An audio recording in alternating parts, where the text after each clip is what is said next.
Hey friends, welcome back to the Burn Stress Lose Weight podcast. Today I'm thrilled to introduce one of my clients on the podcast where she's going to be sharing her story in the work that we have done together inside Burn Stress Lose Weight Feel Unstoppable, my 6-month group coaching program. And one of the reasons that I really wanted to bring Erin, who's going to introduce herself in just a moment, onto the podcast is because her particular story and journey is one that I know is going to resonate with so many of you. Have you ever had that experience where you avoid going to the doctor or for your annual visit because you want to just lose weight first, or you put off seeing the doctor because you want to make some progress on your own? Erin's story is really going to resonate with all of us who have ever avoided going to the doctor simply because they want to lose weight first. And I love how forthcomingly she shares her entire experience, both the highs and the lows of what happens when you really do the work of losing weight with a strategy that you don't need to calculate and track calories and points ever again. Before we get into the episode, I want to make sure that you know we are hosting our next live training on Sunday, May 31st at 11 a.m. The title of the training is Lose 30 Pounds Without Tracking Anything. It is a training specifically intended for professional women who self-identify as overachievers, where you have a readiness to solve this problem this year. This is a training I highly recommend you block the time off and come live for. And if you can't, it's perfectly okay, but we will only be sending the replay out to those who are registered. You can go and grab your seat over at burnstressloseweight.com/training. Drop your information so we know where to send all of the training details. Without further ado, let's get into the podcast episode. Erin, I am so thrilled to welcome you to the podcast. Everyone, this is Erin. She is one of my most amazing clients inside Burn Stress Lose Weight. Erin, we're going to get into your story, your journey. Let's just start with you sharing a little bit about yourself and what you were doing before you discovered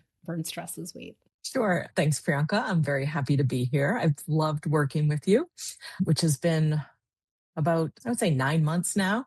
So before I joined your group, I was in politics for 11 years. My last job was working in elections, but before that, I was a state senator and a state representative, something that was very different than what I trained for. Going to school, I was an accountant and a CPA. So my life has taken many twists and turns as I've grown up.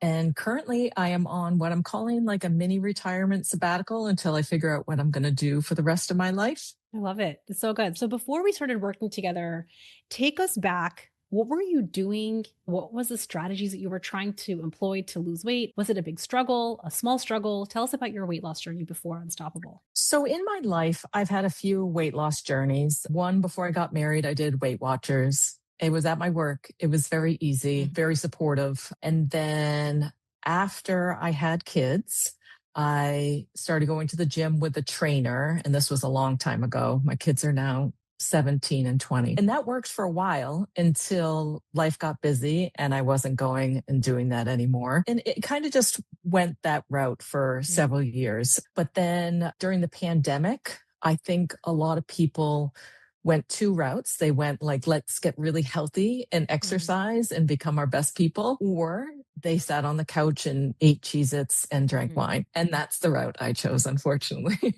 Right. And after, when work got to traveling again, where I would go to the state house, it was just a lot of time spent in my car, a lot of hours working and a lot of driving, and not enough exercise and not enough healthy eating. What did I try recently? I tried doing the same thing over and over again and expecting different results. What were you trying that you thought should be working, but it wasn't working? I would say trying to eat fewer calories was the route that I was trying, but I would always be just so starving, like eating a salad for lunch, but not putting the right kind of ingredients in it, like protein, and just having all vegetables. And I was just miserable doing it. Then I would overeat in other areas. So as you would try to do probably deep calorie deficits, maybe it would work for short periods of time, but then you would overeat. What about staying in that cycle felt frustrating for you? I guess I just wasn't seeing the results. My husband could easily cut back on things or decide to eat salads for lunch every day for a week and lose weight. And then I would do that for a week or two, and then nothing would change. And then I would get frustrated and I would just go back to doing what I had been doing, which was pretty much not watching anything and just eating what I wanted to eat when I wanted to eat. It was just years of me trying to fix the issues with my clothes that when I really just need to fix the issues with my body and what I was putting into it. Yeah. What was it that you heard me say that made you feel like this might be something different than what I've been trying for so many years? You were on a travel podcast that I listened to. And one of my hobbies I was getting into was points and miles. And you were a guest, and whatever you were saying at that point really just resonated with me. And I was in my car and I just started crying and I was like, I just need to do this. And I need to send her an email now. She just seems like she would get me and help me get to where I need to be. I'm hoping that the experience that listeners have when they're listening to this podcast is I never even realized that there was an alternative solution. Yeah, I didn't know there was an alternative. And I guess I just assumed that I was trying the alternatives and they weren't working. And also, I just had a hard time. And I figured I could do it myself and didn't need help. Tell us a little bit about that because, especially overachievers, all the professional women, I call myself an expert DIYer. I think a lot of us have that badge of honor in doing things ourselves. We solve problems ourselves. You also get a lot of validation and accolades for solving problems yourself. How do you think that might have held you back with this specific goal? I think for myself, I've always been a perfectionist. I may be competitive, but not competitive with other people, just competitive with myself Mm. and always trying to do the best that I can. And I was able to do that. In school, I did well. In my jobs, I did well. Elections, I did well. I got elected. So Mhm. I just assumed that if I did well in other areas, I should be able to fix what I saw when I woke up and looked in the mirror in the morning. I was really defeated that whatever I was doing wasn't working. What do you think it was that finally made you decide this is one area that I don't want to keep trying to figure it out myself? And let me actually invest in support. Let me figure this out with the help of someone else. Because that can be vulnerable, asking for It help. And is, like, yes. because we've talked about this, it can be vulnerable to, especially when you're an expert at solving problems yourself. I guess looking back, it was vulnerable. And I think it was easier for me that I didn't know you. So it was like a stranger that you're asking for help versus admitting to people that you know that you're Right. asking for help. But Right. I just was driving and thinking, if I'm ever going to change, I should do it now because just time keeps going by. And by time, I mean, I just turned 50. So it was, I don't know if it was a midlife crisis I was having. It was perfect timing for me to hear your voice. There was definitely a lot of times in my life where I'm like, well, I'll just exercise more when the weather gets better, or I can go outside, or my work schedule calms down and I'm not on the road as much or away from home as much, or maybe when it's not as dark outside. Mhm. There was a lot of those. I'll do it when, and then it just never happened. What do you think if you could go back in time and talk to that version of you who would kick it off to later or try to solve this problem later? What would you tell her about given everything you know now? That's a great question. I try not to be hard on myself. I guess I would just say that things happen in life that you can't control, and time gets away from yourself. Mm. And in order to live the best life that you can, you should help yourself fix that right now versus waiting. When I'm happier, my family can feel that I'm happier.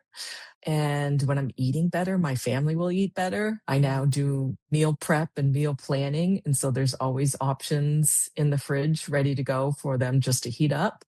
So for their bodies, it's better, but also the wife and mom that they have around them is better too. Did you have any hesitations or fears before you joined the group? Or were you like, nope, I Uh, heard her, I'm all in?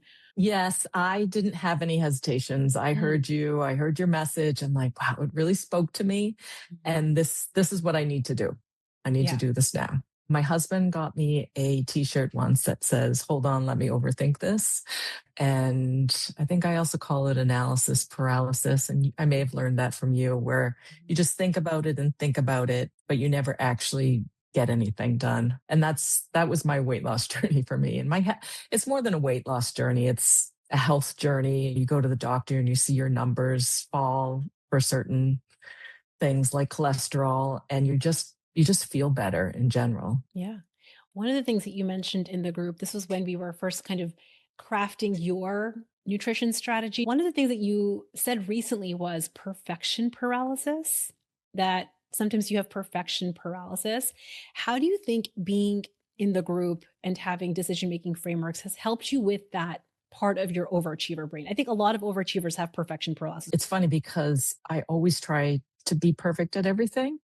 And this Thanksgiving, I stepped back and I didn't do my normal, like make everything from scratch, spend hours and hours and hours in the kitchen, make the pies from scratch. I call it my B minus Thanksgiving. And everyone was so happy and they Yeah. loved it. And I was like, oh, maybe I should do It's that like, wait a again. Like my second.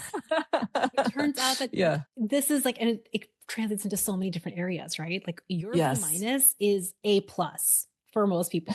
Yeah, my kids put the frozen pies in the oven and they served them and everyone loved them. And everyone had a great time. I actually sat down at points during the day. So I wasn't exhausted and crabby. So it worked out well. What has been the hardest part for you to, because we challenge this a lot inside the group, is letting perfection slow you down, catching perfection, getting coached on the thoughts you're having. Where else have you noticed it come up, and what's been the most challenging part for you to challenge the perfectionism? I would say my exercise plan, trying to make that perfect and going to the gym and trying to do what it is I had scheduled to do. Sometimes my body just gets exhausted with the weightlifting and I'm like, Yeah. I don't think I can finish this today. But I've kind of learned that as long as I can do a bare minimum and get myself there, that it is better than not doing it because I'm not going to do it the best that I can do it. I guess B minus gym work too. Yeah.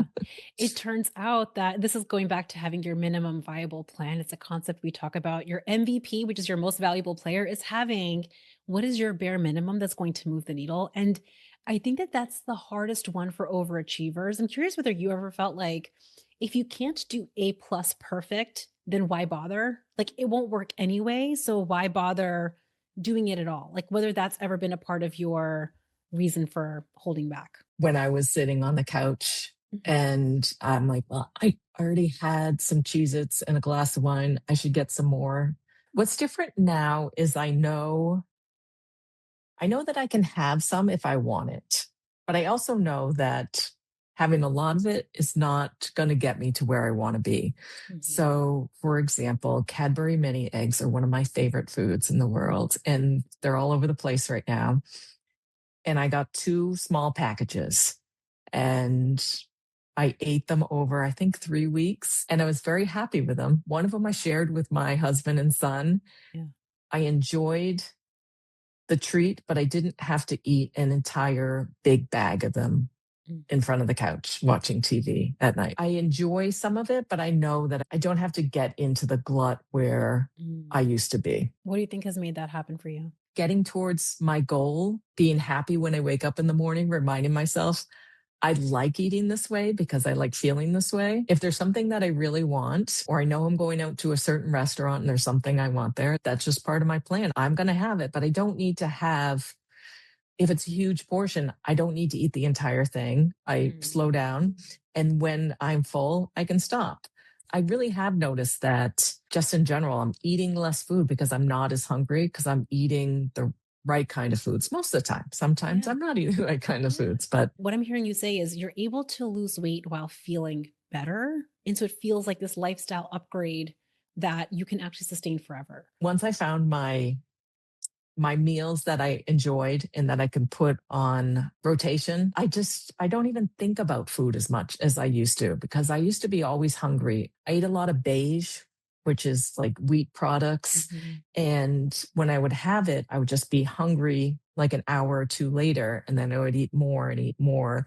Or the candy bowl at work, I would just dive into whenever I needed a pick me up. And it turns out you need pick me ups a lot more when you eat more of that. I just feel better. And my brain, I think, knows that that's the food I want now versus the other kind. A lot of people Mhm. come into weight loss, they're so afraid. Have you ever, or maybe you can tell us if you ever felt afraid? We're so afraid of what we're not going to get to eat. And we have a lot of deprivation and FOMO around food because we're on this weight loss journey. How has your experience been with losing weight and having any deprivation or FOMO, if you've had any? So the one I love cruising. Mhm. And if you've ever been on a cruise, you'll know that there is a lot of food on cruises. And my husband and I went on an anniversary trip.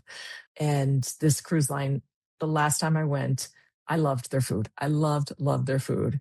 This time I went, I was nervous because I didn't want to eat like I did last time, where that was the point of going to dinner, was to eat as much of this wonderful food as I could. And so I would sit down at dinner and I would taste it. And I'm like, "Oh, this isn't as good as I remember it." So I would find things that I liked and I would stop when I wasn't hungry anymore. And most nights didn't have dessert because I didn't want dessert. I think that shocked the waiters. I used to think about food all the time, and I definitely do not think about it as much anymore. It's just a lot more freeing. So I have a lot more time on my hands than I used to have, Yeah. just from the overthinking about it. Which is the craziest thing. So when I tell people when they first come to work with me, you won't just lose weight, you're probably going to get back around 10 hours of time per week. Per week, my friends, not per month or per year, per week, because you won't be second guessing, ruminating, or overthinking about this problem anymore. You got coached recently on what to do with your free time because you're not thinking about this Yes. problem I anymore. went to the doctor for my annual physical, I think 2 weeks ago, and I was 24 pounds down, which shocked me. I was like, oh, I didn't know I'd lost that much since the last Love time I've it. seen you. Hmm. But I used to put off going to the doctor because I didn't want to get on the scale because I didn't want, I mean, literally, I wouldn't make the appointment because I didn't want to get on the scale, which is the worst thing you can do, especially Yeah. if you've got health issues from being overweight. So now what I'm finding, because I've got the meal planning down and meals down, is that I'm trying to figure out what my new hobbies should be. Hmm. And since my kids are older, they're different than what I did when I was younger because my time's different. And I'm trying to get back into, do I want to join a book club again? Like I did when my kids were younger? Do I want to do crafting? Years and years ago, before I had kids, took cake decorating classes. I recently went on a vacation where I did a basket weaving class. And I know you joke about that in college, you take like underwater basket weaving, but I actually really enjoyed it. Yeah. So I'm going to look more into that. I think it's kind of like knitting, where you have Yeah. something to do with your hands. This is wild, Erin. I've actually seen this come up quite often. Overachievers have such a hard time with either being bored or figuring out ways to have fun and give themselves the rest and joy that they're craving, that they will, it's so subconscious, but we'll stay stuck on the weight loss roller coaster because it's familiar. So I Mm. would way rather you do the work of learning the skills, Erin, that you have really been developing over the last multiple months and have this problem where you're bored and like now we have to find new ways for you to have fun and joy, than the alternative, which is being stuck and repeating the same things again and again and having it not work. I'm trying out new things and seeing what sticks. So, and scheduling time with friends. Before, people would say, well, let's get together. And then, yeah, that's a great idea. But now I'm like, let's get together at this Yeah. location for coffee at this time. Who can join me? And it's working. I love it. So good. What would you say was the most surprising thing for you about being in the group? I think the most surprising part was how much I've learned from other women who ask questions or ask to get coached on things.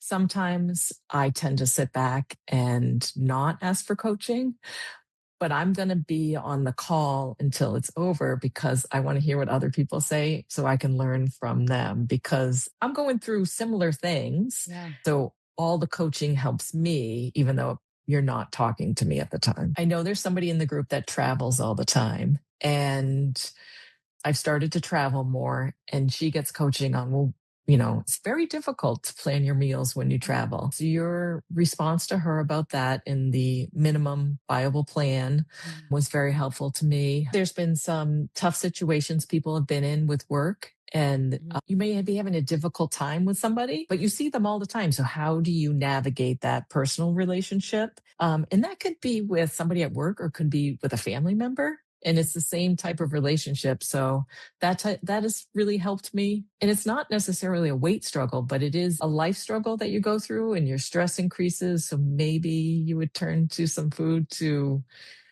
relieve that stress, or I would Right. in the past. Was that surprising for you? You got the strategy in week one, but the mindset coaching is where we spend a lot of our time week to week. Yeah, I think that was surprising for me. I thought it was going to be more food related than it is. But it's been very helpful for me because I have been a stressed out person my entire life, I think, just always trying to be perfect. Did you know that stress was actually influencing your weight loss results up until now? Or did you think that you're just holding on to the stress and you're managing it and the food is completely unrelated? Did you see the connection before? Oh, no, I didn't see any connection. Yeah, I had no idea that was related to stress hormones and what it did to a woman's body, especially when I have a thought that I maybe want something and then I stop myself. I'm like, that's just a thought. Or I look at my calendar and I'm like, oh, I don't want to go to the gym today. And I'm like, no, just do it. And then it's done and you have all this extra time. And I you love didn't, it so much. It's yeah. so good. What do you think has changed the most in your thinking? And we know we've changed your actions and your strategies completely different, but Mhm. what have you changed in your thinking and your mindset? And what's been the impact of that? I've always been harsh on myself and I'm trying to be less harsh on Mm. myself. And so some of that has improved. I still think I've got more journey to go in that area. But I would say that's probably the biggest area I've seen in myself an improvement. It's really good for my relationship, not only with myself, but with my family members. So not getting upset at when I didn't do something perfectly or just being more relaxed in general. I get health notifications that my resting heart rate has gone down. It's a trend. Good. It feels so different to experience weight loss this way. Been a good journey. I'm happy. And the thing I tell people and what I tell myself too is that the way I'm doing it, not eating perfectly all the time, is that this is what I'm going to do forever. I didn't lose a bunch of weight very quickly. It's been a slow journey for me, but it's added up. I've got a little bit more to go, but this is how I want to live the rest of my life and continue on doing this when I ultimately get to my goal. One of Yeah. the big things that I've noticed coming up, especially again for professional women who are the expert DIYers, they do things on their own, they feel some shyness almost in being in a group, or they feel nervous about a group setting. What would you say to someone like that? Maybe knows that this is a part of their journey. They know that this is the strategy that they want in their life, but they feel nervous about a group setting versus a one on one experience. I would say the group setting for me has been better just because I learn from the other people. If you can think about the best class that you ever had and the smart people that were in there asking the questions that you didn't know that you needed to ask, that's how this is. You don't know what you don't know, and other people help you to learn. I think it's been better for me than just one on one. If someone was listening to the podcast right now and they've been considering this group for a while, but it feels like a big investment, which it is, it's a serious investment and there's some time that you put into it, what would you tell that person? I would say for me, there's always choices that you can make in life. And ultimately, you can change some things around to make the choice that's best for you. And that's what I did. Financially, this has been what I hope is an investment in myself for the future and that will help me to live longer and enjoy life more.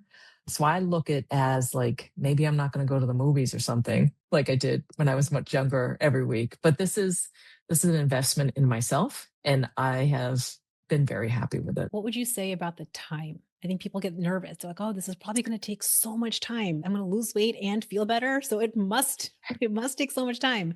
What would you say to them? Sometimes it takes time to listen to like 24 minutes, you listen to one lesson, but you can do it on your own and you can set the time as you like it. And you can listen to it while you're in the car, or you can listen to it before you go to bed every night. The group settings are just once a week for an hour. And I block that off on my calendar and I make it work. And life happens sometimes, so you miss it. And then you go back and you listen to those.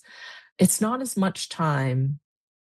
It's not like going to the gym every day for an hour and a half. It doesn't take that much time. Maybe just the amount of time I took trying on clothes to see what would fit.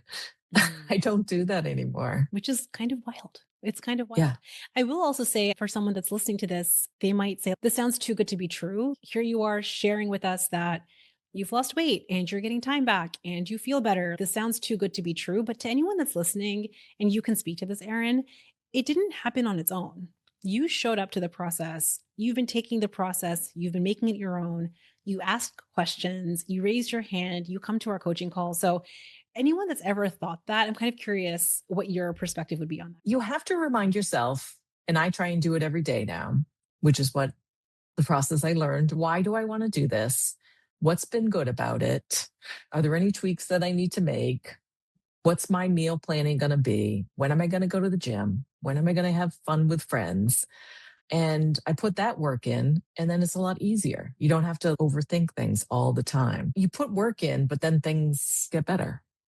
And you see it right away, pounds down right away. I think, honestly, the hardest part was when I decided that for the most part, I don't want to eat wheat and sugar because I know that my body doesn't feel good when I eat it. In those first 3 days without it were the hardest part. Yeah. The detoxing from it was the hardest part. But other than that, now I eat it occasionally and it's fine.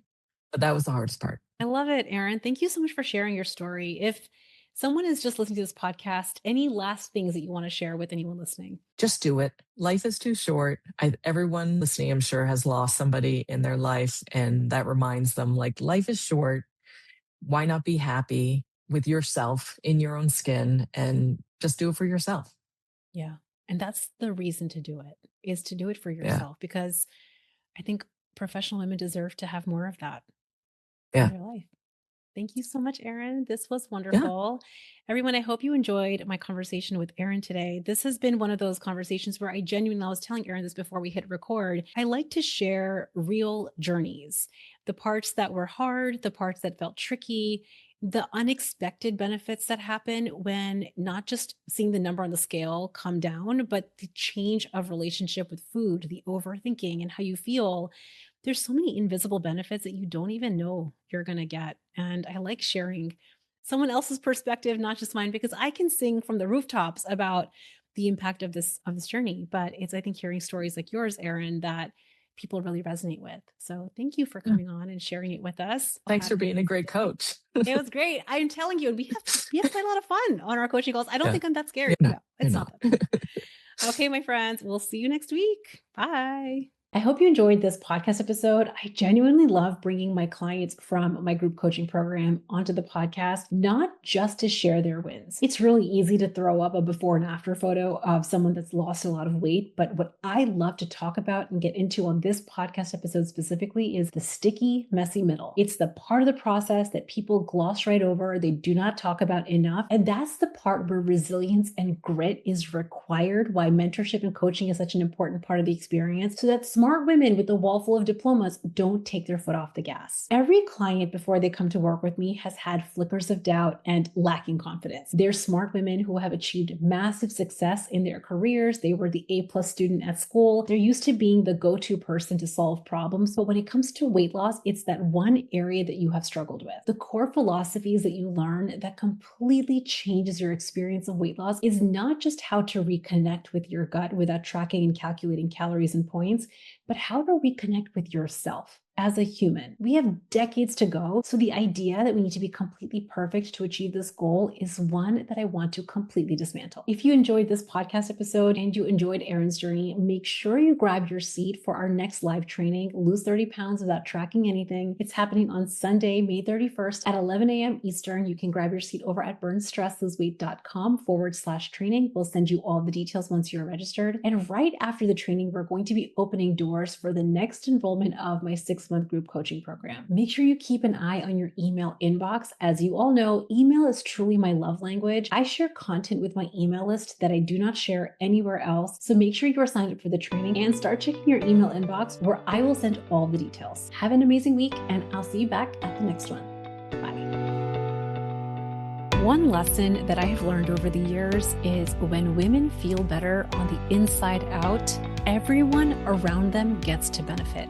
Your career, your family, you all get to claim the up level. So if today's podcast episode gave you a new way to think, or maybe challenged an old perspective that you've had, take it with you the rest of this week. And if this podcast episode resonated with you, I would love it so much if you could leave us a rating and review and share this episode with a friend or in your local community. And if you know you want more support and structure in achieving your body goals this year, it might be time for us to work together. Head over to www.burnstressloseweight.com, where I have the latest resources and all of the information about how you can work with me. I hope you guys have an amazing week, and I will see you at the next